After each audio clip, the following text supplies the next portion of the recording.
Yeah. Hey guys, what's good? Welcome to another episode of Esme&Eric's YouTube channel, as well as my podcast, Two Cents or Nonsense from Moses Lake's point of view. Hey you guys, I hope you guys like the setup here. Looking pretty badass as the days go by. Ah shit, that was my iPhone 25. Just kidding, you guys. No, that's my phone. So hey, you guys, what's good? This is a live, so I can't really go back and do any editing because this is gonna be directly uploaded. Well, I'm gonna be able to put in my pictures and whatnot, but yeah, you guys, this is a little different from the recordings than pre-recording, editing, then uploading them, and then sometimes you guys get them a week later. I'm happy to say that this is a live. It'll be as soon as I'm done recording here, it'll be uploaded if I want. So that's what we'll be doing, you guys. So yeah, hey you guys, I got a couple stories here to tell you. I wanted to tell you guys about this one cat. These two cats in these two cats in Calgary. They got arrested. Oh shit. About 3 years ago. They got arrested on 4 counts of first degree.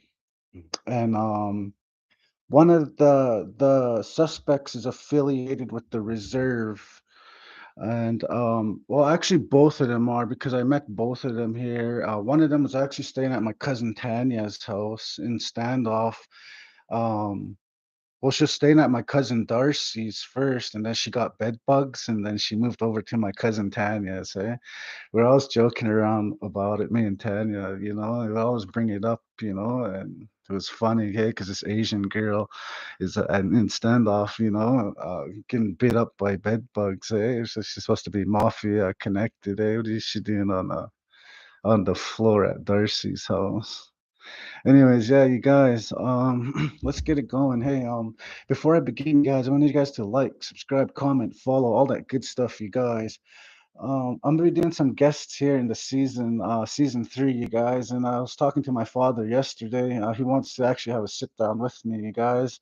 So you guys look out for that, man. We're gonna have a sit down me and begin, and um, like I said in the earlier video, me and Norman these days we got a lot of disagreements, and I like to debate, and he's the king of debating. So, you guys, this is gonna be a good one, you guys.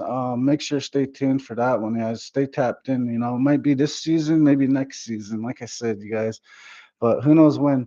Um, so yeah, you guys. Um,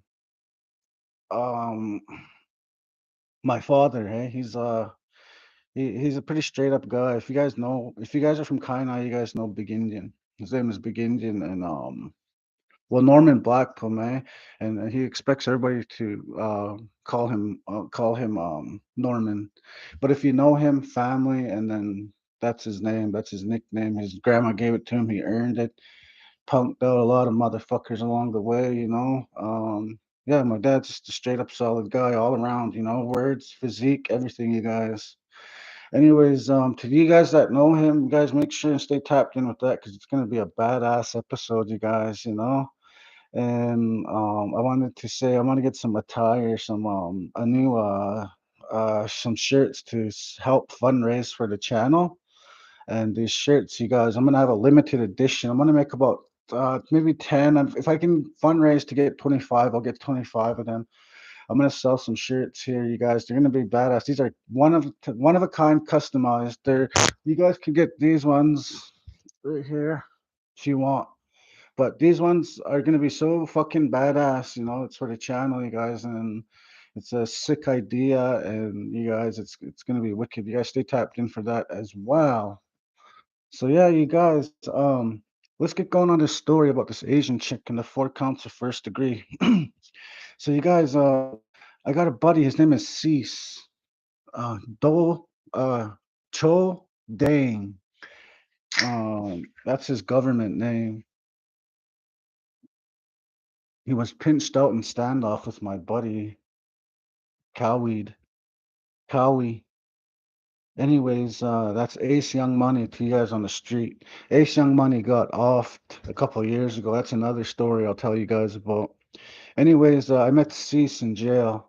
And then when Cease got out, he came to standoff and he was doing some work pushing, hey. And then this Asian girl that he brought down with him to sell the Fenties because she was kind of scared. He was selling the blues because, I was going to jail. All the boys were going to jail for it. And he just got out. So he didn't want to go back. And it's ironic. He ended up going back for like 6 years for some other bullshit. Anyways, you guys, he brought this Asian girl down, and her name was Emily. She said, "Call me Emily." And I knew, you still got an Asian girl, and you look at the name Emily, and you're like, this does not mean it's like oil and water. Anyways, you guys, her name was Emily, and she ends up staying with this other guy named Michael. His nickname was the Amazonian, which is kind of crazy because the newspaper said he was Amazonian. He was wanted on attempted. So, anyways, that's another story, you guys, for another time. Anyways, you guys, let's keep on track here. Anyways, Emily is moved down from McLeod because Cease brings her into standoff from McLeod. Emily starts. She tells us that she has work in McLeod or in Saskatchewan, right down to Toronto. She's telling us that she does work. She pushes, literally boys like she like boys. She's up to no good, you guys. She's gangster, straight up. And then she ends up telling us that she's going up to Saskatchewan because it's too slow here. At the time, the pace was so fast for us, we thought it was like balling. She said it was too slow, so she said she wanted to leave. She ends up expanding her clientele to Lethbridge, and we told her, "You stick with us from Kainai because if you go to Lethbridge, some shit's gonna pop off. You're gonna meet some no good people. You're gonna get yourself in some bullshit." So Emily, you guys, her name is Diane Lau, and her co-accused is Tawadros. Tawadros. Yeah, that's I don't know if I'm pronouncing it right. Anyways, both of them were convicted on first degree, and due to the fast and speedy trial, guessing all the errors and all that shit, they were able to get a successful appeal, and I think replace that with a 4 counts of manslaughter, or I believe it was second degree as well. But anyways, you guys, let's get it going. She ends up staying at my cousin Darcy's house, and she comes over to Tanya's house because I'm at Tanya's waiting for Michael and her to come over. Hey. And then she comes over and she's like, "Hey, you guys, I'm right itchy." She's like, "Oh, fuck, I just laid down for a second." And then she's like, "Man, my ass itches." And then she pulled her pants, like, didn't pull them off, but she like pulled like her ass cheek out, hey, and then they're just full of bed bug bites. And we're like, "Holy shit, those are bed bugs." And she's like, "What?" And she ends up moving over to Tanya's house. Anyways, yeah, you guys, not even 3 months after this, she ended up getting wrapped up in that 4 counts of first degree. So you guys, how this all came about was she went to Lethbridge, she expanded her business, and then she ends up meeting this kid named Cody Pfeiffer. Cody Pfeiffer's a squid. Nobody deserves what he got. Nobody deserves it. But I'm gonna say this, you guys. What the shit that Cody Pfeiffer pulled is the shit that he was damn near gonna run into one day, and it's unfortunate that he ran into it with the real deal in Calgary and paid the full cost for it. So you guys get this. Cody Cody Pfeiffer's one of those nickel dimers that go around, take everybody's money, goes to Calgary, rips everybody off, says he got stopped. They took everything.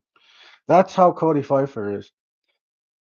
Anyways, Cody goes down to Calgary, and he goes to Calgary because shit's popping off in Lethbridge for him.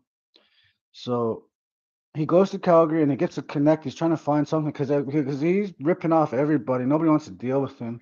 So he finds these two native chicks, Gladys and Tiffany Ear slash Fox.